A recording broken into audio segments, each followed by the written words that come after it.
Hi butterflies. இப்போ தாங்க வீட்டுக்கே கிளம்ப போகிறேன்.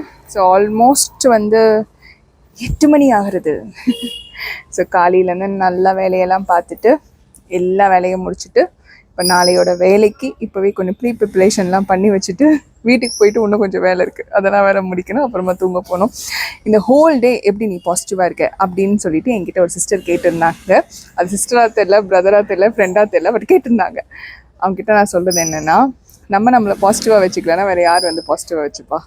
இந்த உலகத்தில் யாருமே வந்து சும்மா பாசிட்டிவிட்டி கொடுக்கவே மாட்டாங்க. நீங்கள் ப்ரெசன்டபுளாக இருக்கீங்க, நீங்கள் வந்து உங்களை அடுத்த கட்டத்துக்கு கூட்டிகிட்டு போகணுன்னு நினச்சி யூனிவர்ஸ் கிட்ட கேட்குறீங்கன்னா அப்போ தான் வந்து அடுத்தவங்களாம் வந்து பாசிட்டிவிட்டியாக இருக்கிறதுக்கான அந்த எனர்ஜி கொடுப்பாங்க. அதனால் ஃபர்ஸ்ட் நீங்கள் தான் வந்து உங்களை ரொம்ப தைரியத்தோட பாசிட்டிவிட்டியோடு வச்சுக்கணும். அதுதான் அந்த மந்த்ரா. அதனால் எப்போவுமே சிரித்த முகத்தோடு எவ்வளோ கஷ்டம் இருந்தாலும் இதை தாண்டி போயிடுவோன்ற தைரியம் இருந்ததுன்னா மற்றது எல்லாமே கூடி வந்துடும்.